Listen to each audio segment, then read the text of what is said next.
Hello and welcome everyone. Thank you very much for tuning in. This is a screencast thematic presentation and recording for the part of the lesson that has us analyzing the Chinese New Year, the story behind it all.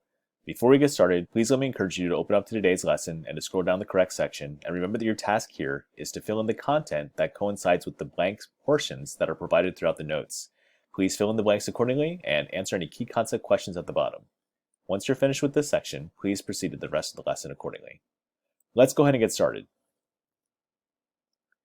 So, long ago, the world was not a safe place. Monsters dominated the world. And according to the Chinese, there was one horrifying monster that came out on the same day each year to eat people. This monster was named Nian, and the people marked the end of a year by his visits to the human civilization. That is where the Chinese word for year came from, by the way. As you can see here, depictions of dragons are often iconic with Chinese history and culture. Off to the side, you can see a depiction of a Chinese dragon, and you might of course seen the different types of structures of papier-mâché dragons that march around during different parts of Chinese New Year accordingly. Now this monster was the most feared by the people because every time it came out, whole villages would be destroyed at a time. So every time the monster came, people would huddle together in their homes and stay up all night, wanting not to be eaten. This happened for many years until a wise man thought up of a plan to scare the monster away. And here's exactly what had happened. This man proposed that the people should light bamboo, and the bamboo would crack and make a lot of noise, possibly scaring the monster away. So the villagers thought this was a very good idea and started to light the bamboo. The noise was tremendous, and the monster was scared by the loud noise and ran back to its cave without eating any of the people. At first, many people in the civilization, of course, were really happy that the monster had retreated.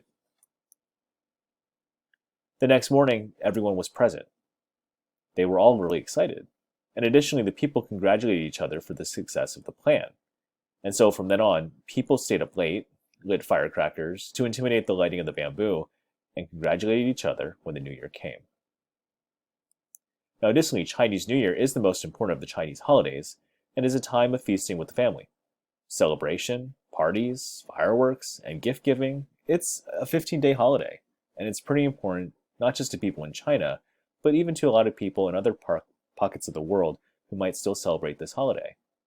The Chinese calendar is based on the lunar year, and so the date of Chinese New Year changes every single year. The Chinese calendar follows a 12-year pattern, with each year named after a specific animal. There are various stories which explain this too.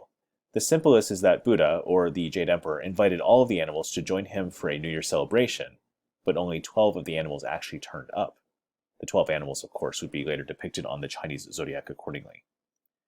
To award the animals that did come, Buddha named a year after each of them in order that they arrived, starting with the rat, followed by the ox, tiger, rabbit, dragon, snake, horse, goat, or sheep, monkey, rooster, dog, and pig.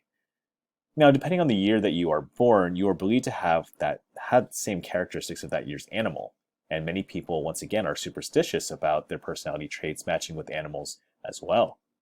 And some people might look to the zodiac for signs of both fate and happenings, and additionally personality traits and conflicts as well.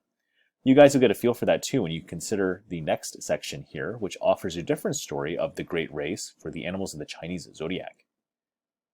You'll additionally understand a little bit more about your specific Chinese zodiac animal too. Thank you very much for tuning in, and good luck with completing the rest of the lesson.